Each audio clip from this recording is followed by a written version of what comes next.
Have you ever wondered how the legendary city of Rome came into existence? The seeds of this grand empire were sown with the mythical tale of the twins, Romulus and Remus. Abandoned and nurtured by a she-wolf, they grew up to establish a city on the banks of the river Tiber. As the tale goes, Romulus became the first ruler, marking the birth of the Roman Republic. This was the humble beginning of what would unfold as a vast, influential empire. Thus began the saga of Rome, a city destined for greatness. What happens when two dominant powers clash for supremacy? Picture this: Rome and Carthage, two civilizations at the height of their power, locked in a struggle for control of the Mediterranean. This was the reality of the Punic Wars, a series of conflicts that would ultimately define Rome's destiny. Imagine the battlefield. Hannibal, the Carthaginian commander, renowned for his tactical brilliance, leading his troops across the Alps, inflicting significant defeats on the Romans. Yet, Rome was not to be underestimated. They adapted, learned, and eventually turned the tide.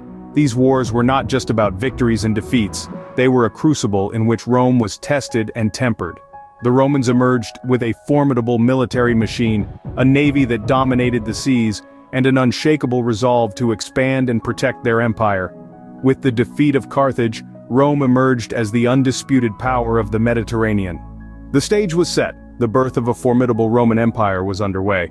Ever heard of the phrase, "Beware the Ides of March"?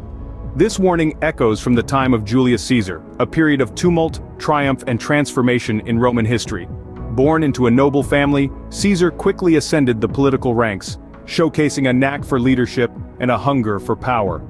His military prowess was unmatched, leading Rome to victories in Gaul and earning the unwavering loyalty of his legions. Back in Rome, however, his growing influence stirred unease among the Senate. Political machinations were afoot, culminating in the infamous Ides of March, when Caesar was assassinated in a Senate conspiracy. Yet his death did not bring the anticipated return to Republican values. Instead, it sparked a power struggle that ultimately ended the Roman Republic. Julius Caesar's era was a turning point, marking the death of a republic and the birth of an empire. In the wake of Caesar's death, Rome was on the brink of a new era. What does it take to build an empire that spans continents? This question rings through the annals of history as we gaze upon the grandeur of the Roman Empire. An empire that expanded its territories from the sun-kissed sands of Africa to the icy wilderness of Britain. Governed by a system that balanced autocracy with bureaucracy, Rome managed to hold together a vast melting pot of cultures and societies.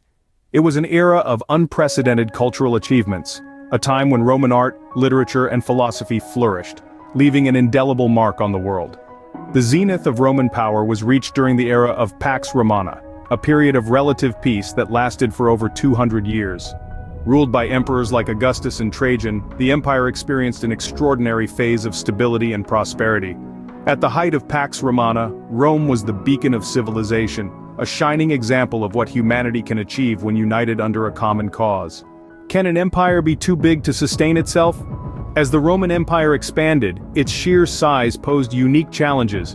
Governing vast territories, bridging cultural differences, and defending extended borders became increasingly difficult. These pressures led to a dramatic decision: to divide the empire into two halves. The Western Roman Empire, with its capital in Rome, and the Eastern Roman Empire, later known as the Byzantine Empire, based in Constantinople. Each had its distinctive challenges and achievements. The split marked a pivotal moment in the course of Roman history. What causes the fall of a mighty empire? As we journey through the annals of Roman history, we find ourselves facing the twilight of a once mighty civilization. The Roman Empire, in its prime, was a beacon of power, innovation, and cultural richness.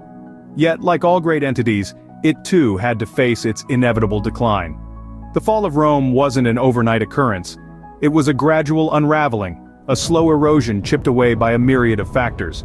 Internal strife played a significant role, with political corruption, economic instability, and social decay eating away at the heart of the empire.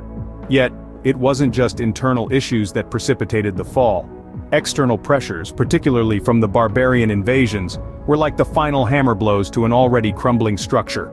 The fall of Rome marked the end of an era, but its legacy lives on. The echoes of its grandeur and lessons from its decline continue to reverberate through the corridors of time.